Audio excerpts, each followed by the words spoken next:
Amarillo, in a narrow valley, is a gigantic cypress. Reaching out over the whole wood, a huge shadow imprisoning everything. Laurels, myrtles, and alders all struggle for the light. But the place belongs to the cypress. Now the priestess begins to call up the things of the underworld, working herself into an ecstasy, face contorted, foam thickening around her mouth. She argues with death, cajoles and threatens, screams, whispers. That incantation over and over. I feel the ground shake. Dogs are baying. Death has opened. They are coming. Twigs and dust rain down. Great trees split and lift their roots.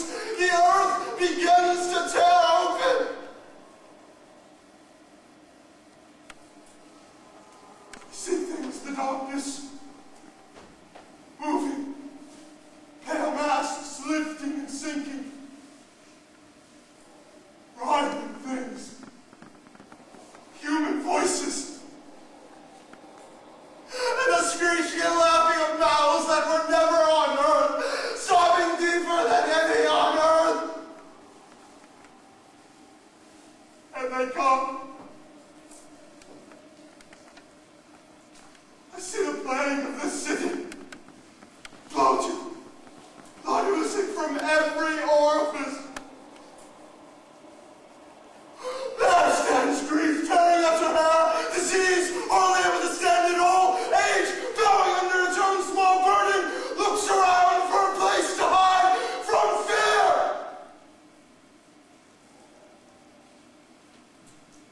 Menacing us with its frightful form, I see each miserable creature.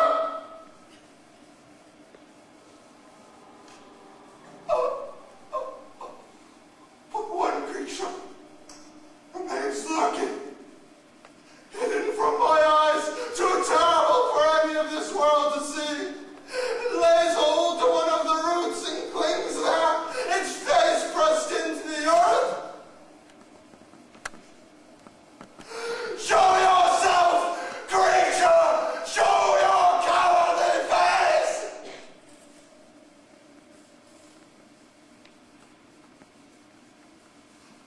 At last, it looks up. It lifts its face. What? It is our old king. He pulls himself up. It is him. His mouth lays open, and the tongue inside begins to move and quiver. He speaks. You insane family! You will never stop slaughtering each other. Finish it now, because worse is coming. An evil too detestable to name is squatting on the throne of Rome. My country rots.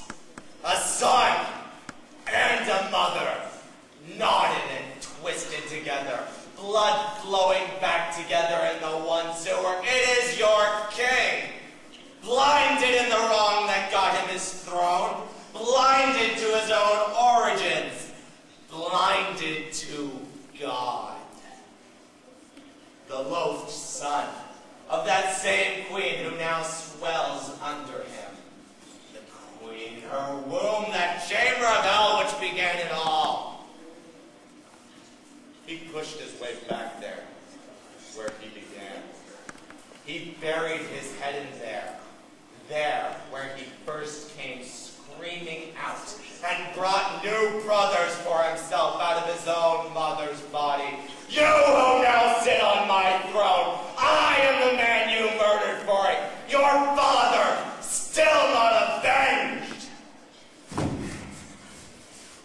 Men of Rome, get rid of this monster. Drive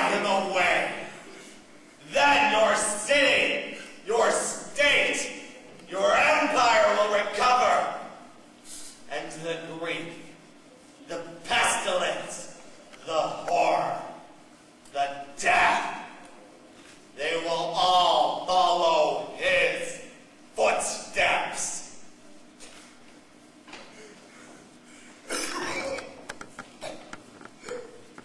What does this all mean? Tiresias, what does this mean? How terrible. See the truth when truth is only pain to him who sees. Why so grim, so dire? Send me home. You bear your burdens, I'll bear mine. Strange response. Unlawful. Speak. Your answer can save your country. You know and yet you won't tell? Are you bent on destroying Rome? Destroying Italy? The state that reared you? I say then that you are the murderer. You had the plot and would have killed him too if you were not blind. You call me murderer. I charge you then, submit to that decree you have laid down. From this day onward, speak to no one, not my citizens, not myself. You are the curse, the corruption of the land. Treason. Shameless defiance of your homeland. You've lost your power to see. Senses, eyes blind as stone, lost in the night.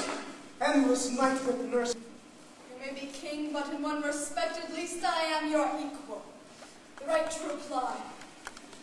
You mock my blindness, but you with your precious eyes are blind to the corruption of your own life.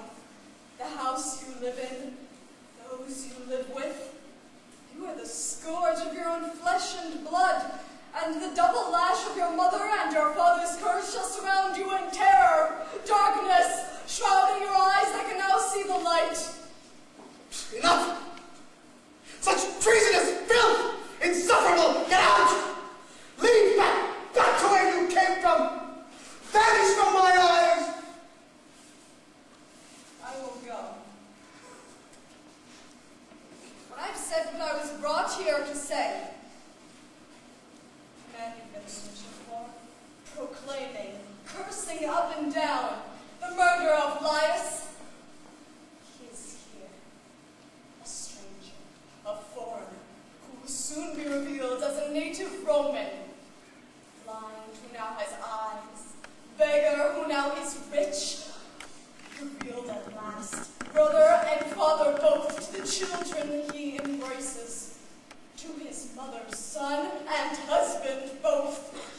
He sowed the loins his father sowed. He spilled his father's blood. Go in and reflect on that. Consider that. And if you find I've lied, from this day onward call the prophet blind.